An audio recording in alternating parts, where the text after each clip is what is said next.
deuxième vaccin, c'est lui de Johnson & Johnson, qui pourrait être disponible bientôt en Europe. La demande a été déposée hier à l'Agence européenne du médicament par le laboratoire américain.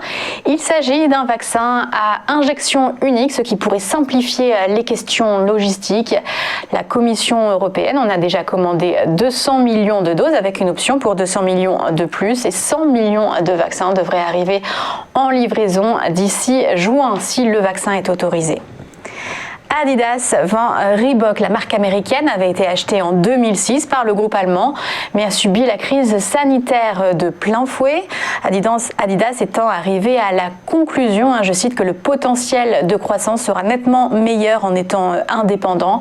Acheté plus de 3 milliards d'euros, Reebok ne vaut maintenant plus que 800 millions dans les comptes d'Adidas. Un nouveau plan stratégique sera présenté le 10 mars par le groupe allemand. Le but est surtout d'affronter l'hégémonie du numéro 1 mondial des équipements sportifs, Nike, tandis que Reebok ne devrait pas avoir de mal à trouver un autre acquéreur. Des noms comme Timberland ou The North Face ont déjà fait part de leur intérêt. Et puisque le secteur des médias est au centre des attentions avec des velléités de consolidation, on regarde les publications de M6 hier soir. Métropole TV améliore ses résultats de 61% malgré une baisse des revenus publicitaires comme la plupart des médias. Alors c'est expliqué par une réduction des coûts et une hausse du taux de marge, mais aussi une cession exceptionnelle. Le groupe évoque la mise en place d'un comité stratégique pour évoquer les enjeux de consolidation nationale dans le secteur des médias après la rumeur que RTL pourrait se défaire de sa participation dans M6. Et du côté des marchés financiers, la séance était stable. Hier, en France, on restait sur le même niveau, 5 786 points sur le CAC 40.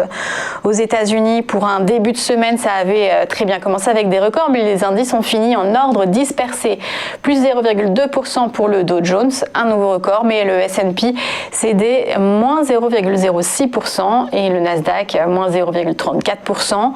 À signaler le taux 10 ans américain proche de son plus haut d'un an à presque 1,3%. Il y a une peur des tensions inflationnistes. Et puis sur le Bitcoin, la barre des 50 000 $ a été franchie, même si le prix est un peu retombé depuis. On suivra aujourd'hui tout spécialement des statistiques américaines au programme, la production industrielle et notamment les ventes au détail. Et puis ce soir après clôture en France, les résultats pour Capgemini, ADP et Covivio. A tout de suite pour le Chronodax.